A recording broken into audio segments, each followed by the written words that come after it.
Welcome. It's Wednesday, January 18th.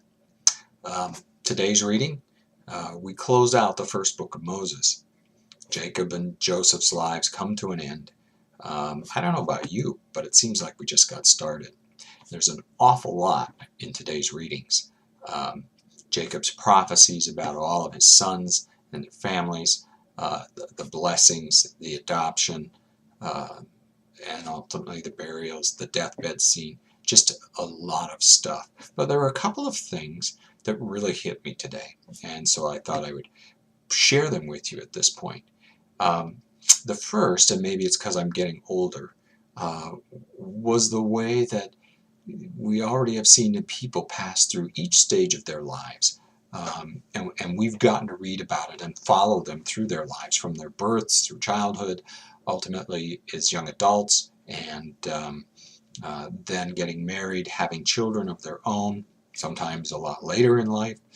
But they pass on through, and ultimately, at some point, the torch gets passed to the next generation.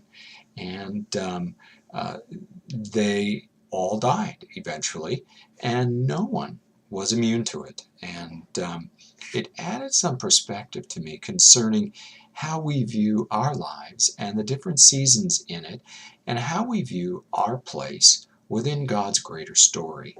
And what is it that we see God working through our lives and that we want to pass on to succeeding generations? And probably that has to do with age as you grow up, and as you gain some experience in life. You move through these various seasons, and there's kind of a different feeling and a different expectation from you as people look at you, as your children look at you as you grow older, when you move into a new stage and a new season of life. Couple of things, though. I found it fascinating, I don't know about you, when Joseph was told that his father's dying, and so he takes his two sons, Ephraim and Manasseh, and he goes to his father's bedside. And what I thought was amazing was, here's Joseph, basically second in command of all of Egypt, and he goes to his father Jacob's bedside. Here's Jacob, who's a shepherd who comes over from Canaan and knows that Joseph is this big boss in charge, and yet he's not intimidated by him, and he's his own man, and he's going to do things his own way. And so he's going to offer the blessing as he sees fit at this point.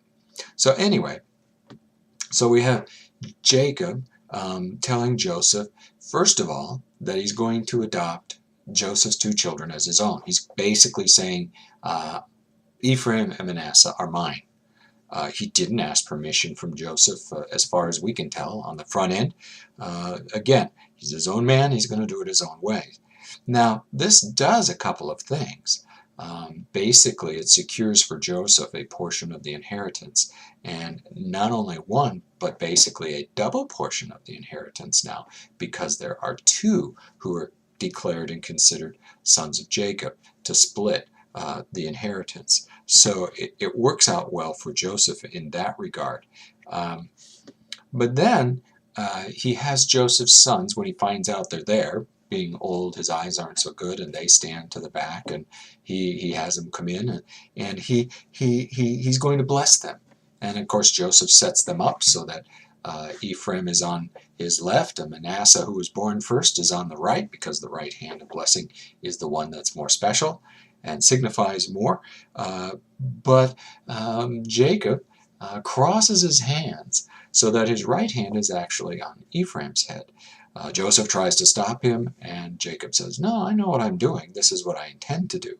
And he intends, and he does, offer the hand of blessing to Ephraim, basically positioning him in such a way to be the first. And that proves very prophetic and fortuitous for later on.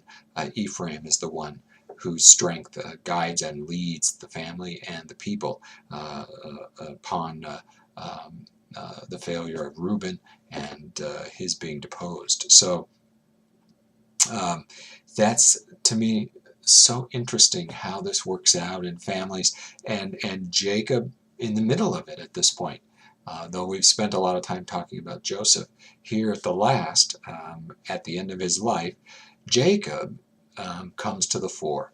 And I think that really hit me today, and it kind of brings to mind what it is you do towards the end of life, at the last stage, when you've seen it all, you've experienced it all. Jacob gives us just a great picture. Number one, he's the one who remembers the past. He remembers his God. He remembers the promises made to the father of Abraham, or made to his father Isaac and to his grandfather Abraham.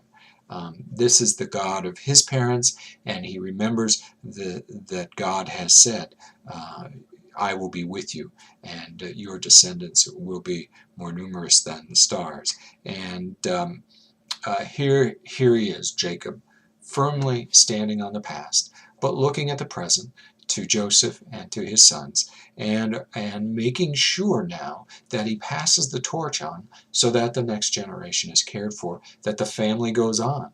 Ultimately, to do so, he's thinking about the future, and he's thinking about God's promises and what God has in store for them. So he kind of has his foot in all three, or his mind at least, in all 3 points at one time.